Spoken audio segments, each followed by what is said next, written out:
I don't applaud placing the whole blame on trustees of 6 boards out of 72.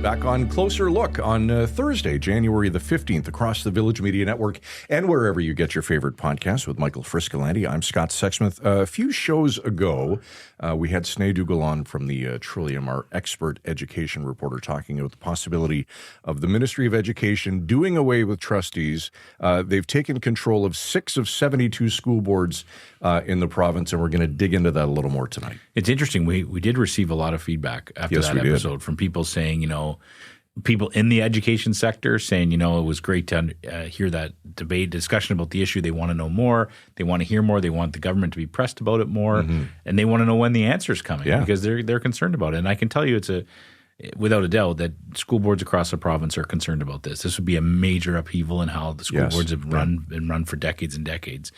And so we're all kind of waiting for Minister Paul Callander, the education minister, to tell us what this plan is. And he's kind of hinted that he's very much in favor of just scrapping trustees altogether. So we're going to dig into that a little bit more today. I think we're going to end up digging into this a few more times. We certainly will. Because it will blow up into a huge story if they actually do it.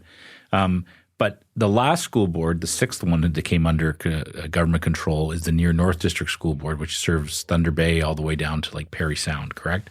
And they made headlines because right after the government passed Bill 333, which is the legislation that allowed them to ease North Bay. What did I say? Thunder Bay. Thunder Bay. Sorry, that's okay. I meant North Bay. I know what you meant. So there you go. Thank you for correcting it. I didn't want to cut you off. I went to school in Thunder Bay, so it's always in my soul. Of course. So it's from North Bay down to Parry Sound. All right. Okay. Everybody got that? It's clear? We got it. We good? All right. No, I totally forget what I was going to say. And so they were the 6th school board that fell under government control, and that was right after Bill 33, which was the legislation that made it easier for the government to take over. Yes, new powers. New powers. So right after they passed the legislation, they went and took the Near North board. Jay Aspin was the chair of that school board. Yes. Had just been appointed in mid-November and lasted a full 13 days on the job. Wild. Because he came in, admittingly, at a time when things were in rough shape. Yeah. There were issues about a school being built in Parry Sound that was way behind schedule. Yep. That's been in the news quite a bit. Then there were issues with the former director of education, what was going on with him in his office and where he was actually working physically. Yeah. He has since resigned. But by the time Jay came in November, there were some problems. Yep. And then 13 days later, the ministry came in and said, no, we're taking over, so all the trustees are out of a job. So Jay's been speaking out. He wrote an open letter to Doug Ford. He wrote a letter that was published on Bay Today, which, by the way, Bay Today and our team at the Trillium have done excellent work on this particular story. Certainly have. Both of them doing great stuff, keeping public informed on what's happening. So Jay wrote this open letter, which we published, just talking about how we can't use these 6 boards as an example for everybody and just get rid of what's worked for decades and decades. Yeah.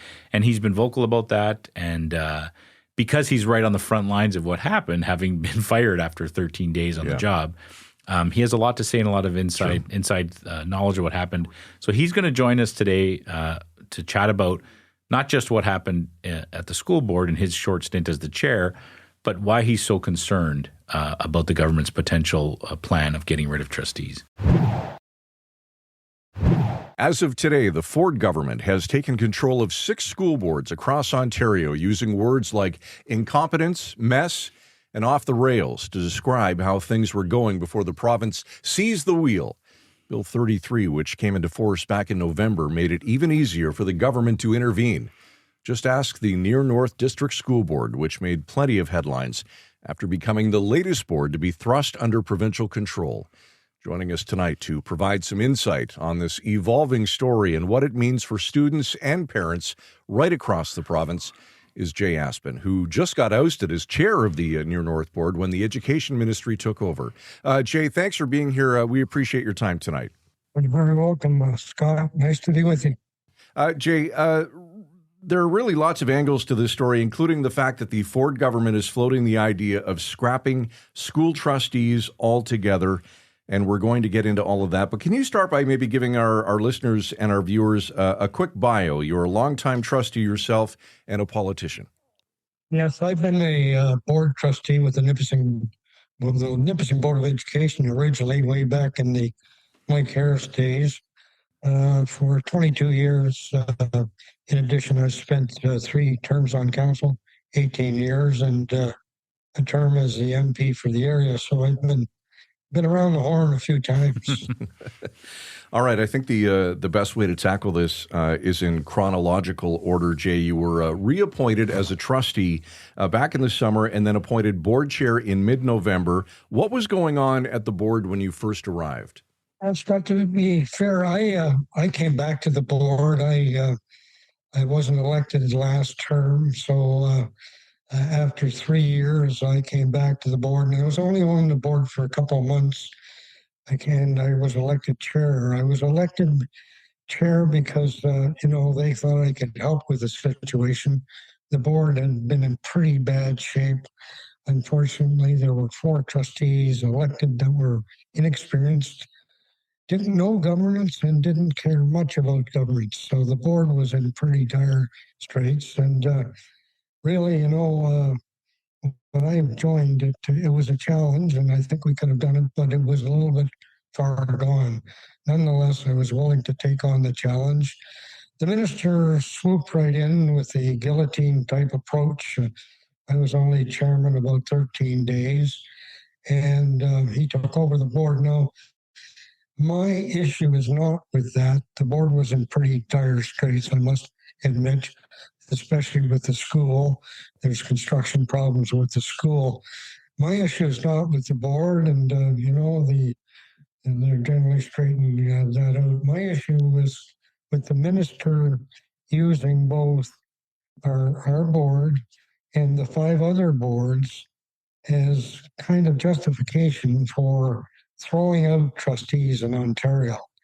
As a long-term trustee, I have a problem with that. Trustees have been around for 185 years, and you don't just discard the voice of democracy in education. That's the voice of the people. You just don't discard it with a knee-jerk reaction. Nova Scotia tried this in 2017. They discarded their trustees, and I'll tell you, it's been a nightmare over there. And the province is trying in any way, shape, or form to get them back.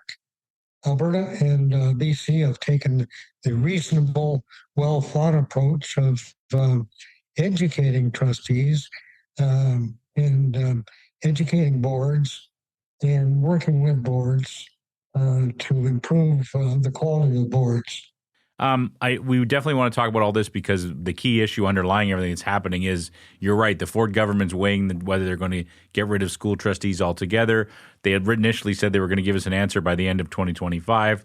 Now they're saying early 2026. So I definitely want to get into all that. But can we just stick just for a minute just with what was going on in the Near North District School Board when you came on as chair? There were issues with a school being built in Parry Sound that wasn't being built on time. I think there were some issues with the director. As you said, there were some challenges. What was your message to the board and to everyone when you came on as chair in November for that short period of time, as it turned out to be? When I came on as chair, the minister had issued his letter to the board, and he had 15, I guess, binding directions. And my message to the board was, we've got to take these seriously. We've got to work on them as best we can. Now, I didn't realize at the time, and I'll be perfectly open and frank about this, is the decision had already been made. Mm-hmm. There were several directions. We were working as best we could to fulfill those directions, but the minister had already decided he wanted to use the board as a pawn for Bill 33. Mm-hmm. And Bill 33 expanded the ministry's powers to not only take over boards for finance reasons, but for other reasons as he deemed appropriate. Mm-hmm. Did you make that case to him or the ministry when they phoned you up after, like you said, 13 days and said, hey, you guys are all out?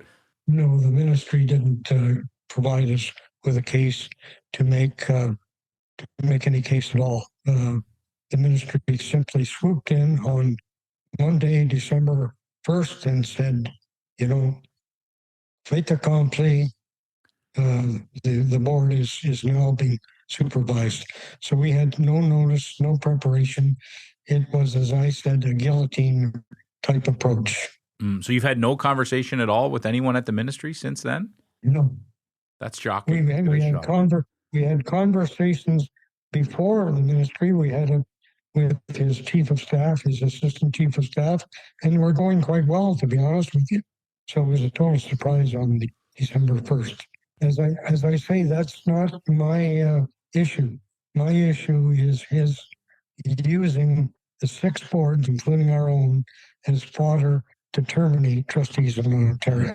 Jay, the school board director did eventually resign. What was your reaction to that? Well, I think it was widely known that there were some problems with the director, and eventually the director aired those problems, and the minister took the appropriate action. Now, we were on our way to having the director retire. Unfortunately, he was on sick leave, and we had to wait that out. The minister has further powers, obviously, and he made that resignation a little closer. Jay, we are going to get to the trustee question, so I just want to make sure we cover all the bases because there's lots of discussion. There's been lots of reporting about what happened with the Near North District School Board. The issue, the big issues was with that JK-12 school in Parry Sound. Just yesterday, the province announced that they've cut the contract with the original builder who was doing that because of all the delays. Do you think that was the right move? Absolutely. We were on, when I say we, I mean the 4 trustees that returned to the board to provide reasonable leadership to the board, as well as myself. We were on our way to doing that. The construction was a problem. There's no doubt there was a problem. Obviously, the contractor was over his head, and that had to be done, and it would have been done. Jay, let's get into the minister floating the possibility of scrapping school trustees altogether. He certainly hasn't been shy about that as an option. As far as he's concerned, Jay, there is no reason the Ministry of Ed's $43 billion budget should be delivered by trustees. He said he'll make a final decision on that early this year. How do you respond to that? Well, I've given the Premier my views. I've given the Cabinet my views. And my views are that you don't throw the baby out with the bathwater.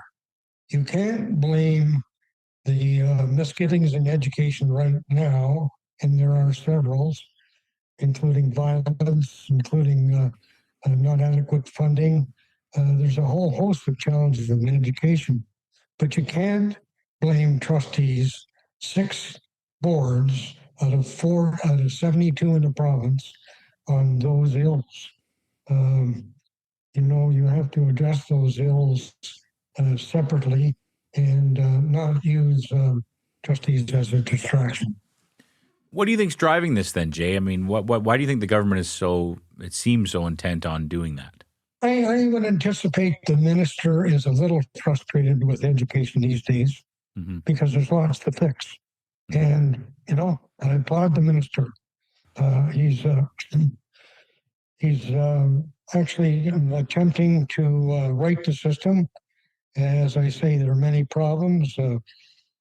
Special education funding is a problem. Violence is a problem. Salaries overall is a problem, like health. So he's attempting to right the ship. And I applaud him for that. I don't applaud placing the whole blame on trustees of 6 boards out of 72. What are you hearing from? Are you getting a lot of phone calls and emails from people around the province who are concerned about the same issue you are? Well, we just got started with this, so I'm getting phone calls are beginning to trickle in. I've heard from members of cabinet, and they've thanked me for my opinion. I'm making sure the cabinet is fully aware of this issue, because I think it will become a very volatile issue. There are a lot of people concerned about this. It's 50-50. There are a lot of people that just want to change, and they don't care what the change is. They want to change. And there are a lot of people that don't want to lose their voice in education. Jay, I know that you wrote an open letter to Premier Ford, and you were kind enough to share it with us. So thank you for that.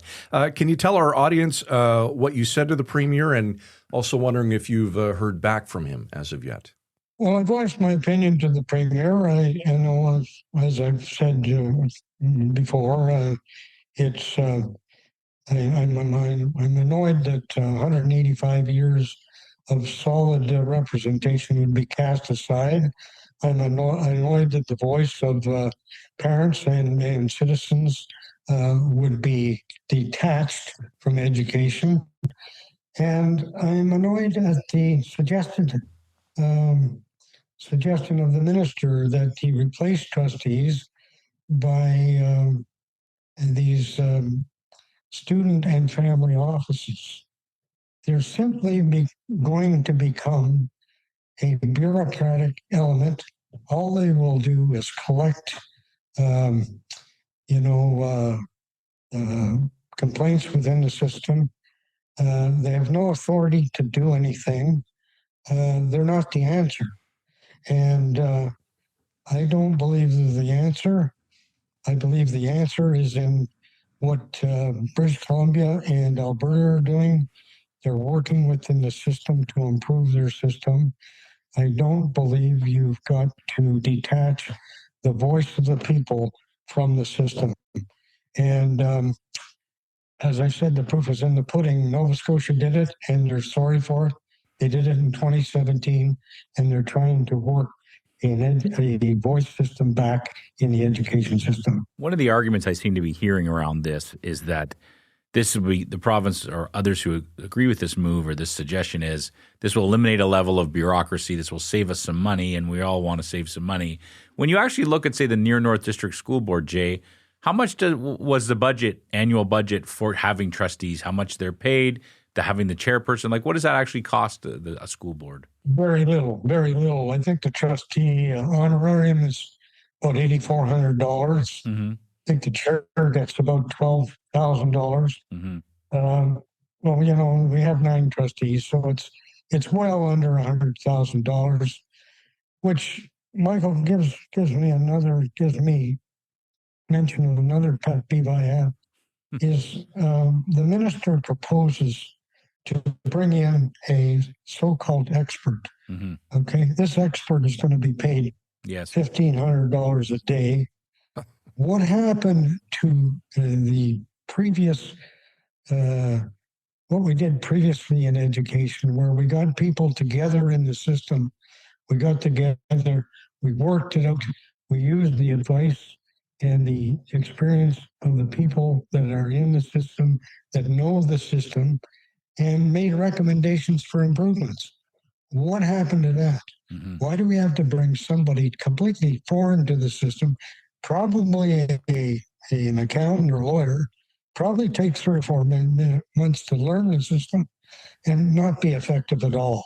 Mm-hmm. That's another pet peeve. It's a very interesting point. I wonder, too, and this may be an obvious, silly question almost, but how important is it to have local representation at a local school board? I mean, there is huge relevance to that, right? It's extremely important because, being a representative on the school board in downtown Toronto is much different than Kenora, Rainy River, or even North Bay or New Liskeard. Mm-hmm. Much different.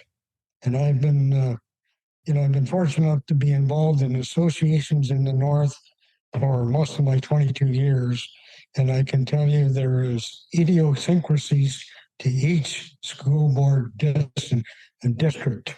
And how you get that out of Queen's Park, I really don't know. Do you have any sense on when this decision could be made? Are you hearing from anyone who might know how soon Minister Calandra will decide on the trustee question? No sense whatsoever, but bearing in mind, if he acted as quickly on our school board, if he acted on that as quickly, it may come very soon. The legislature reconvenes in March 27th. So that is another reason why I wanted to make the Premier and the Cabinet adequately aware of concerns that we have. Well, I hope that maybe someone in the Premier's office will listen to this program or been reading the other coverage that you've been doing, talking to people, and maybe you'll get that chance. Can I totally switch gears and ask you a different question, Jay? Certainly. It's fascinating because you're obviously a former Conservative MP. You served under Prime Minister Stephen Harper and with the current Conservative leader, Pierre Poilievre. Mr. Poilievre has a leadership review coming up at the end of the month. Are you following that closely? Do you have any thoughts on how that leadership review is going to go? I would anticipate that Pierre Poilievre is going to be the leader after the January conference. I don't think he has any problem in extending his leadership. Do you think there's any lessons to learn from the last election from the Conservative Party's perspective? Well, I think that, listen to the big lesson in politics is listen to the people. And, when you don't listen to the people, majority governments are the danger of politics. When you get a huge majority government, especially after being in power for a while, you tend to get a little autocratic. You tend to say, we're not listening to the people. We know what the people need, and this is what we're going to do. Mm-hmm. And ironically enough, you asked that question, Michael. I sense a lot of this in this current debate in education. Mm-hmm. It's not, let's bring the people together. As I say, let's get experienced people. Let's talk to the people. Let's have these forums. This is what we're going to do. And that's a danger. It's a danger to democracy. It's something that we ought not to put up with. Jay, before we wrap our time with you this evening, anything that we didn't cover on this issue that we should have? As Michael's pointed out, I was a Conservative MP, and I spent one term under Prime Minister Stephen Harper. Ironically, Paul Calandra is a very good friend of mine. He's a former colleague. And, I wish him well. I wish him all the success in straightening out education in Ontario, but don't do it on the backs of trustees. Do you think you'll be able to get him on the phone, considering your past relationship and things like that? No, he's not taking calls these days. He's got his mitt full. You got to go the back door, maybe, Jay. Reach out to a mutual friend or something and get a three-way call going. I have many back doors, Michael. I tried them all, and I really don't wish to talk. What I'm saying publicly is the way I feel. All right, there's a former North Bay City Councillor, Nipissing MP, and the latest chair of the Near North District School Board, Jay Aspin. Jay, I hope it's not another 30 years until our paths cross again. Good to see you. I'm sure it won't be, as honest, especially if this issue heats up the way I'd like it to be. Certainly from a dollars and cents perspective, $1,500 a day for a supervisor or a consultant versus what you're paying trustees, on the surface at least, looks a little... Well, and that's really the bottom line, right, is if the Ford government goes to do this, and they've been saying the concern is the money. Yes. They have to show the public how it's actually going to save them money. Because if you're going to have high-priced consultants go into every school board, that's going to cost a lot of money. Of course it is. A lot of money, too. And Jay's point is a good one, right? They just can't go in on day one and start. They've got to learn the processes, the systems, the infrastructure. Yeah. And I'm not an expert in education, and I am not a columnist or an opinion full of opinions. But I do wonder how much of this is an optics thing, because there's certain issues like education that there are people who are on one side of the debate who think that the system's all messed up, teachers are lazy, they're not doing their job. And then there's people on the other side who work in the system who realize what a difficult, challenging, and rewarding profession it is to be in that world. And sometimes you can speak to one side or the other, right? Yeah. So when you say, school boards aren't doing what they should be doing, they're wasting money, the test scores are down, that does appeal to a certain group of people that would say, it's time we need to crack some heads and do some changes.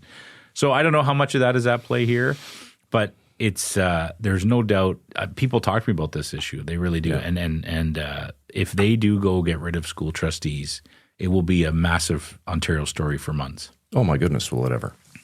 And I'm not sure I agree with you. You never seem to be short on opinions. Only when the cameras are off. And that's where the real gold is, Yeah, folks. I made one opinion the other day and we got in trouble, but I'm not going to repeat what it is because I don't want more people to get mad. No? No. All right. Maybe later. Maybe if we get a few more. Then we'll open it Then up. we'll open it up. Can open, worms everywhere. We'll open the bottle. I see what you just did there. All right, let's Killex that. Closer look at villagemedia.ca is our email address. And closerlookpodcast.ca to find back episodes and, of course, subscribe to get it in your inbox 6 out of 7 days a week. Derek Turner, producer of this evening's program, as always. For Michael Friscolanti, the troublemaker and editor-in-chief here at Village Media, I'm Scott Sexsmith. Thanks for watching. We'll see you tomorrow night at 7 right here on Closer Look. Frisco and Scott's Wardrobe provided in part by Moores, Sault Ste. Marie.